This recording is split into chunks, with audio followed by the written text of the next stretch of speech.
शुभ संध्या भैया और दीदी सब। तो कैसे हैं आप लोग? आशा करते हैं कि आप लोग अच्छे होंगे, हंसते होंगे, मुस्कुराते होंगे और अपना और अपने परिवार का पूरा पूरा ख्याल रखते होंगे। ठीक है। तो जहां तक कि आप सब जान रहे हैं कि हमारी जो पिछली क्लास हुई थी विटामिन की, कहाँ तक हुई थी? हाँ, बी का स्टार्ट हो गया था और बी में कौन से विटामिन तक हुआ था? B9 तक हो चुका था।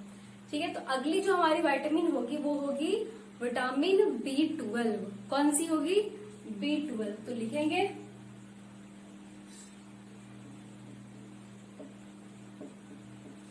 विटामिन B12 क्या है? Vitamin B12। और जैसा कि आप सबको पता है कि हम सबसे पहले क्या लिखते हैं? उसके सोर्सेज, उसके सबसे पहले केमिकल नेम लिखते हैं यानी रासायनिक नाम लिखते हैं, फिर उसके स्रोत लिखते हैं यानी कि सोर्स लिखते हैं, और उसके बाद उससे उसकी कमी से होने वाली बीमारियों को लिखते हैं। तो सबसे पहले हम चलते हैं कहाँ? उसके केमिकल नेम पे। तो उसका केमिकल नेम क्या हो सकता है? कोई बताएगा मुझे? हालांकि मैं तो लिखा ही दूंगी। केमिकल नेम यानी कि रासायनिक नाम। रासायनिक नाम क्या होंगे इसके? साइनोकोबालामीन। लिखेंगे साइनोकोबालामीन।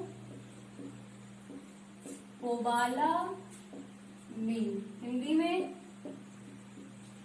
साइनोकोबालामीन।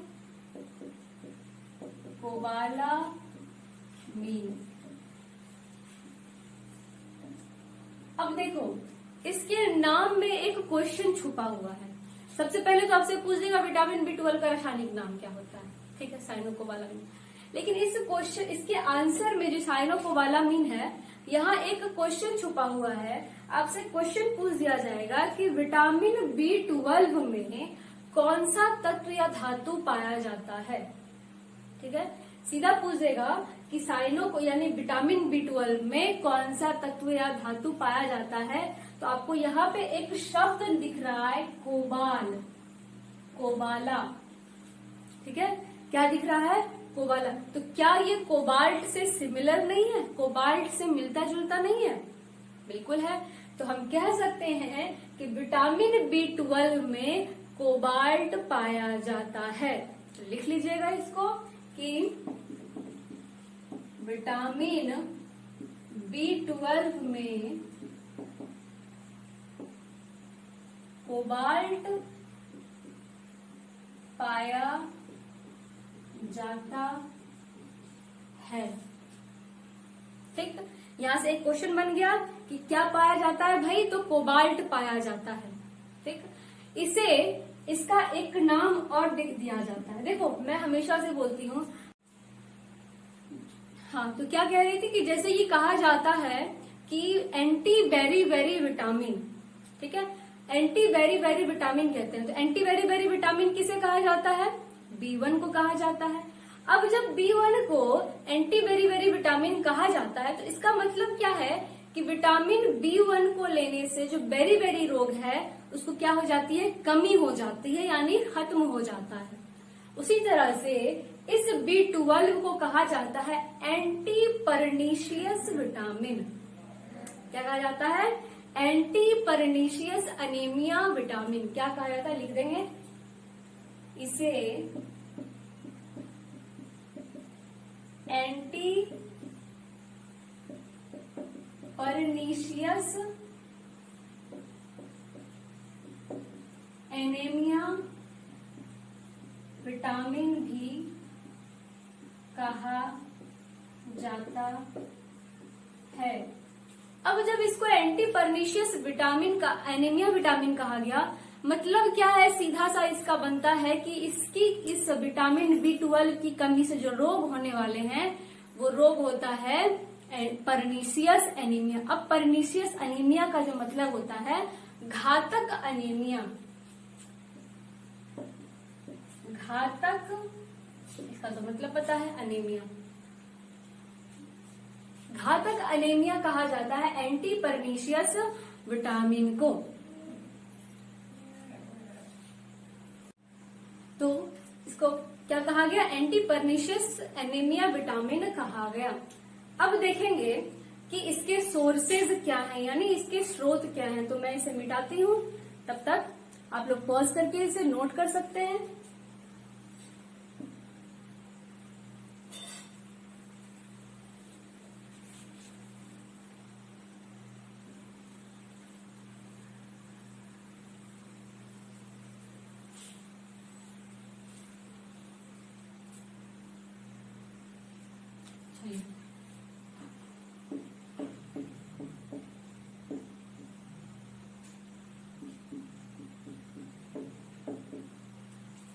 स्रोत क्या होगा, इसका स्रोत, तो इसके जो स्रोत होंगे बेसिकली जैसे दूध से बने उत्पाद होते हैं, जैसे चीज हो गया, ठीक है, पनीर जो होते हैं जिसको कॉटेज चीज कहा जाता है इंग्लिश में, पनीर हो गए, चीज हो गए, सोयाबीन हो गया, जो आता है ना सोयाबीन, वो चंक वाला भी खा सकते हैं, अगर उससे अच्छा दाना मिल जाए तो वो तो फिर है ही, प्रोटीन का भी बहुत अच्छा खासा सोर्स है वो।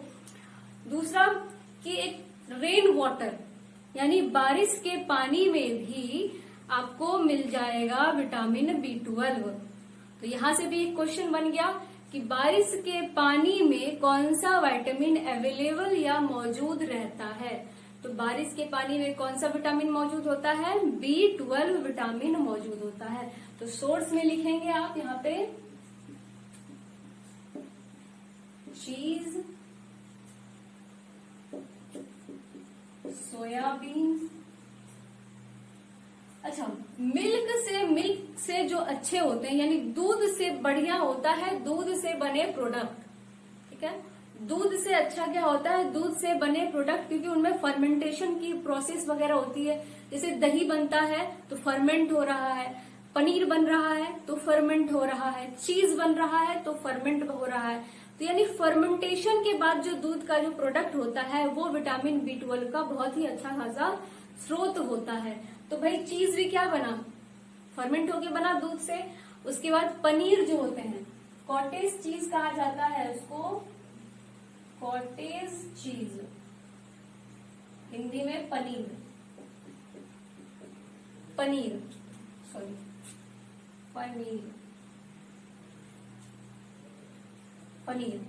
ठीक है। हाँ, और क्या कहा कि दूध से बढ़िया क्या होता है उसके बने प्रोडक्ट, तो आप यहाँ पे दही यानी कि कर्ड भी लिख सकते हो। ये सारे सोर्स हो गए।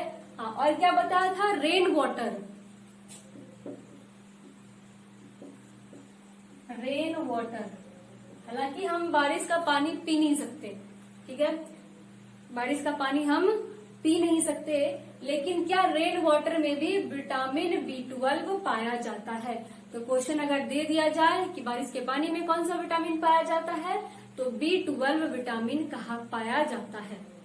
अब हम जानेंगे कि इसकी कमी से क्या क्या रोग उत्पन्न हो सकते हैं। पहला तो हमने पहले ही देख लिया कि एंटी परनीशियस एनीमिया विटामिन कहा जाता है इसको, ठीक। पहला रोग तो वहीं पे हमने देख लिया, तो लिख लेंगे इसकी कमी से उत्पन्न रोग।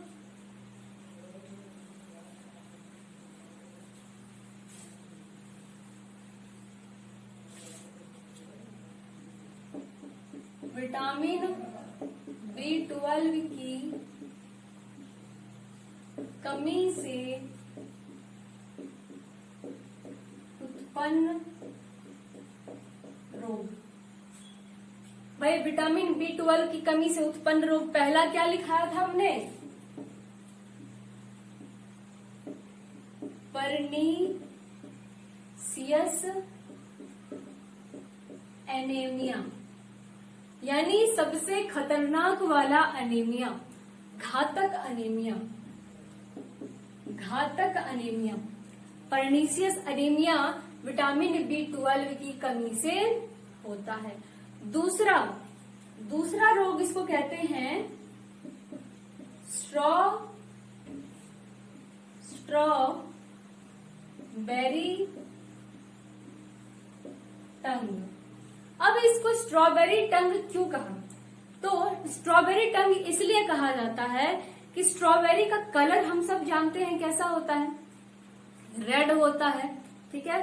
तो जिस भी इंसान को ये रोग है, यानी स्ट्रॉबेरी टंग का रोग है, तो उसके जो टंग का कलर यानी जीभ का जो कलर है वो कैसा हो जाएगा, बिल्कुल रेड रेड सा हो जाएगा, ठीक है। यानी कि आपसे पूछ दिया जाए कि स्ट्रॉबेरी टंग किस विटामिन की कमी से होता है, तो विटामिन B12 की कमी से होता है। और क्या होता है भैया, तो इसके जीभ का रंग जो है बिल्कुल रेड पड़ जाता है, लाल पड़ जाता है। जीभ में क्या होता है, थोड़ी थोड़ी चुभन सी होती है, एक तरह का सूखापन हो जाता है, ठीक है। चुभन होती है, एक तरह का जीभ में क्या हो जाता है, सूखापन हो जाता है, जिससे कि किसी भी चीज को स्वालो करने में यानी निगलने में क्या होती है, बहुत ही ज्यादा परेशानी होती है। तो विटामिन B12 की कमी से कितने रोग, 2 रोग, कौन कौन से, पर्नीशियस एनीमिया, दूसरे कौन से, स्ट्रॉबेरी टंग, ठीक है। तो ये हो गए हमारे विटामिन B12। अब जो है हमारे जल में घुलनशील वाले जो, और यही एक विटामिन था, ठीक है, यही एक विटामिन था जो हमने बताया था कि ये वसा में क्या होते हैं, जो हमारे यकृत हैं उनमें कितने 6 से 8 महीने तक ये जमा रहते हैं। क्योंकि बाकी जो मैंने आपको विटामिन बताए थे वो जल में घुलनशील, क्योंकि ये भी तो जल में घुलनशील विटामिन है। तो जो मैंने जल में घुलनशील विटामिन बताए थे तो वो क्या हो रहा था, मूत्र के द्वारा या फिर किसी भी स्रोत के द्वारा जो हमारे शरीर से निकलते हैं, एक्सक्रीट होते हैं, उत्सर्जन होता है, उसके द्वारा वो बाहर निकल जाते हैं। परंतु ठीक, विटामिन B12 क्या हो रहा था, यकृत में 6 से 8 महीने के लिए स्टोर हो रहा था, जमा हो रहा था, ठीक है। तो हमारा जो जल में घुलनशील विटामिन है, B कॉम्प्लेक्स विटामिन हमने पूरा कर लिया। अब हमारे पास बचा कौन सा, C विटामिन। तो C विटामिन को हम क्या कहते हैं, केमिकल नेम, उसके स्रोत क्या है और उसकी कमी से उत्पन्न क्या रोग हो सकते हैं, उसके बारे में हम जानेंगे। तब तक के लिए आप लोग इसे नोट करिए और मैं इसे मिटाती हूँ।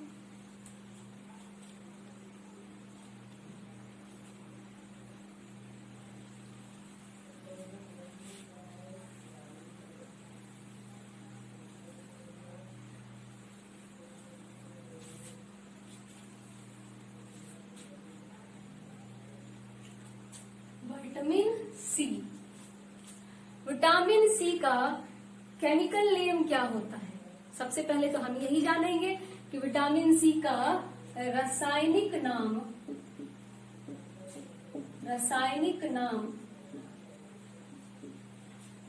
क्या होता है। विटामिन सी का रासायनिक नाम, तो विटामिन सी का रासायनिक नाम सब जानते हैं, क्या होता है, एस्कॉर्बिक एसिड।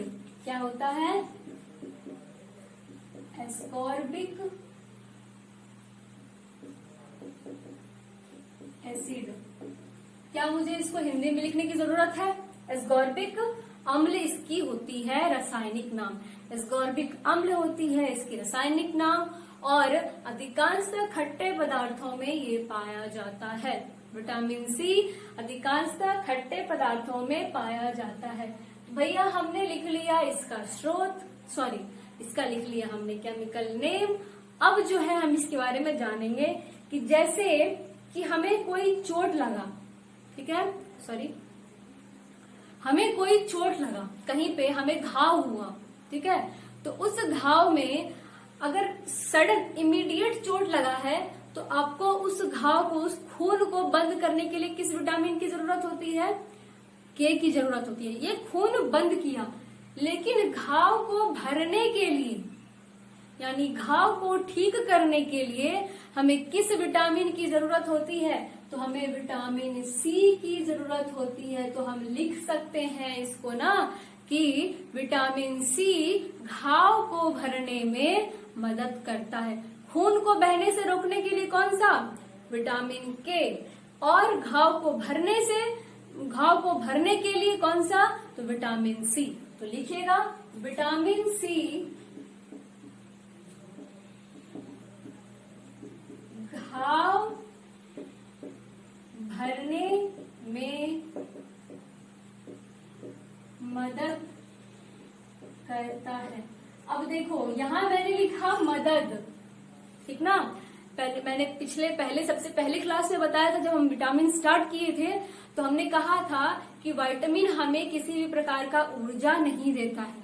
तो क्या करता है भैया, तो ये करता है कि केमिकल रिएक्शन जो हमारे शरीर में हो रहा होता है उसमें ये मदद करता है, उसको जागृत करने में, उसको उत्तेजित करने में। तो उसी प्रकार से विटामिन सी जो है घाव को भरने में क्या करता है, हमारे शरीर की सहायता करता है। ठीक है, ये तो विटामिन सी का एक काम हो गया। दूसरा, इसे हीट सेंसिटिव विटामिन कहा जाता है, यानी ताप संवेदक। ताप संवेदक मतलब क्या हो गया कि भैया जरा सा भी इसको हीट लगा, यानी इसमें जरा सी भी गर्मी पहुंची तो ये विटामिन क्या हो जाएंगे, खत्म हो जाएंगे। तो एक क्वेश्चन बनता है कि सब्जियों को पकाने से कौन सा विटामिन खत्म हो जाता है। ठीक है, यानी इसमें जरा सी भी हीट लगी, ये इसका क्या हो जाएगा, विटामिन सी क्या हो जाएगा, वो खत्म हो जाएगा। ठीक है, इसीलिए नॉर्मली देखते होंगे जो गर्म पानी के साथ नींबू लेते हैं तो वो पूरे गर्म पानी में नींबू नहीं लेते हैं, वो क्या लेते हैं, हल्के गुनगुने पानी में लेते हैं ताकि वो फटाक से उसको क्या कर सके, पी सके। क्योंकि अगर पूरा गर्म पानी होगा उसमें अगर हम नींबू निचोड़ के देंगे तो उस विटामिन सी का वो क्या हो जाएगा, वो खत्म हो जाएगा। बाकी उस पानी को पीने से सिर्फ हमें खट्टा थोड़ा लग सकता है, ठीक है, लेकिन विटामिन सी की क्या हो जाएगी, कमी हो जाएगी, यानी विटामिन सी खत्म हो जाएगा। तो क्वेश्चन क्या बन सकता है कि ऐसा कौन सा विटामिन है जो ताप संवेदक या फिर उसे आग के संपर्क में लाते ही वो विटामिन की कमी हो जाती है या खात्मा हो जाता है। तो विटामिन सी जो है वो ताप संवेदक या हीट सेंसिटिव विटामिन कहा जाता है। ठीक, चलिए क्वेश्चन कैसे भी करके बना सकता है, आपको बना देगा, बोल देगा दूध को उबालने से कौन से विटामिन की कमी हो जाती है। भैया दूध को उबाल रहे हैं, विटामिन सी से फटाक से खत्म हो जाएगा। सब्जियों को पकाने से कौन सा विटामिन खत्म हो जाता है, विटामिन सी खत्म हो जाता है। तो ये विटामिन आपका खत्म हो जाएगा। अब हम देखेंगे कि इसकी कमी से उत्पन्न रोग। तो हम सबको पता है कि इसकी कमी से उत्पन्न रोग, सबसे पहले हम इसके सोर्सेज के बारे में जानेंगे कि इसके स्रोत क्या क्या है। स्रोत तो भैया हर पास सबको पता है कि खट्टे फल जितने भी हैं हमारे आसपास वो सारे सोर्सेज हैं किसके, विटामिन सी के। तो लिख देंगे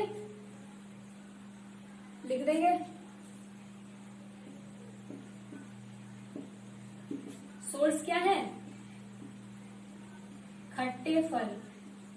अब वो खट्टे फल कोई भी हो सकते हैं, संतरा ले लो, नींबू ले लो, ऐसा लग रहा है सब्जी वाला, संतरा ले लो, नींबू ले लो चलो, तो संतरा है, नींबू है, आंवला है, जो भी ये सारे सोर्सेज हैं वो क्या होते हैं, विटामिन सी के स्रोत होते हैं।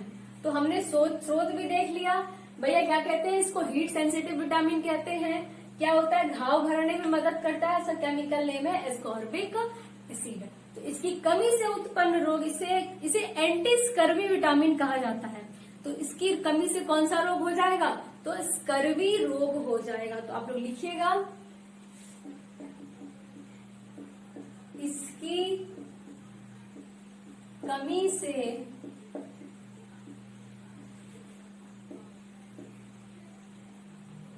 SCUR स्कर्वी रोग होता है। इसकी कमी से स्कर्वी रोग होता है। ठीक है, अब देखो इतना सारा चीज हमने विटामिन सी के बारे में जान लिया। हमारी जो विटामिन की क्लास है ऑलमोस्ट यहाँ पे क्या हो गई, ऑलमोस्ट क्या खत्म ही हो गई यहाँ पे। अब जो हमारा क्लास होगा वो कुछ देर, जो आप लोगों को इस चैनल के जो नीचे है आपको एक लिंक दे दिया जाएगा टेलीग्राम का, जो कि हर रोज 8 बजे से जो होती है उसकी टेस्ट स्टार्ट होती है। ठीक है, हमारे जो क्लास का टेलीग्राम लिंक है वो हमारे नीचे सब्सक्रिप्शन के नीचे मतलब दे दिया जाएगा, डिस्क्रिप्शन में दे दिया जाएगा, और आप लोग वहां से जाकर के टेलीग्राम चैनल को ज्वाइन कर सकते हैं। और हर रोज 8 बजे शाम के वहां पे क्या होता है, क्विज की स्टार्टिंग होती है। तो आज हमारा जैसे कि विटामिन की क्लास खत्म हुई है, तो आज जो हमारा होगा वहां पे विटामिन की कुछ टेस्ट वगैरह ले लिए जाएंगे, कुछ क्विजेस वगैरह हो जाएंगे। तो आप लोगों से उम्मीद है कि आप लोग 100% ज्वाइन करिएगा। फिलहाल हमारा यहाँ पे विटामिन सी खत्म हुआ, मतलब है विटामिन हमारा खत्म हुआ। आप लोगों से आशा है कि आप लोग इसको पढ़ रहे होंगे और बराबर से जो भी ज्वाइन करेंगे टेलीग्राम चैनल उसको उसका आंसर दे दिया करेंगे।